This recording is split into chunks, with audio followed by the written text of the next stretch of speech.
I've had more than 22 people who are pretty close to me, either family or friends, who have passed on from this pandemic so far. This is an invisible killer.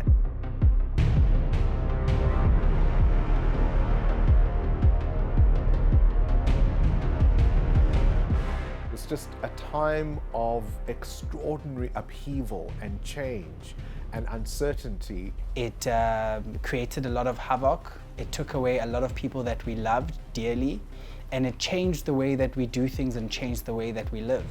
Left them hungry, without jobs. The isolation, the exclusion, being alone all the time, it's almost not really part of the human condition. And one that got to make us ask some deep questions about ourselves as humanity, but also about our planet. People have lost their sense of hope that they could use another year to build towards their dreams. Think of all of the companies who go home tonight and they've got to say to their families, we're not going to get paid for the last month's work and there's no work into the future and we've got to make another plan or we're going bust. We didn't even know what we didn't know. All of us were fighting, but from a position of, what is this thing that we're fighting? And that's really been the story of this period, is that everything we think we know changes all the time, and to survive that takes some doing.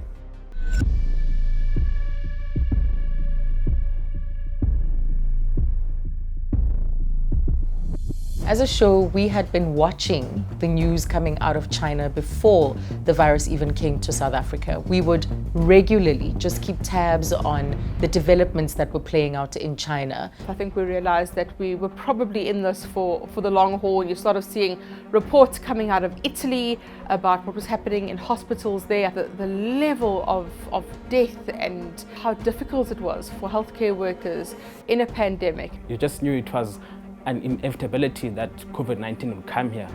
I think I realized that things were really serious quite early on in this pandemic. It was when the president decided to call the very first of his family meetings and he announced an immediate lockdown. We were not expecting it. Two of my producers, I work with them very closely. We're together every morning before the show. We prep the show together.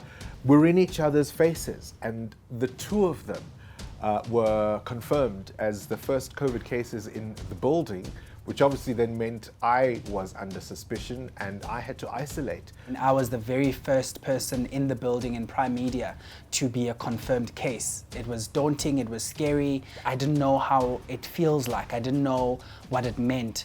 But when I was told that I've got it, when I got that SMS, I really just couldn't believe it. I was in isolation for about 30 days, just struggling to test negative, because whenever I went to retest, I would test positive.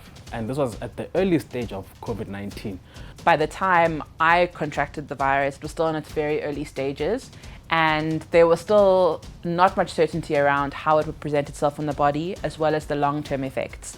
I quote unquote recovered quite early, but the post-COVID impact and the post-COVID effects really took its toll, to the point where 6 weeks after my diagnosis, I still couldn't get out of bed. When my father was in hospital, and he'd been in hospital for about 3 weeks, and it was very difficult to get information out of the hospital as to his condition and how he was developing.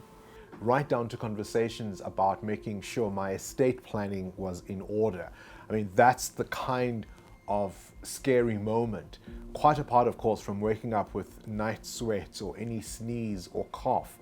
And I think part of the story of this moment is going to be how many people had psychosomatic symptoms just because they were close enough to this thing to worry that they might have it.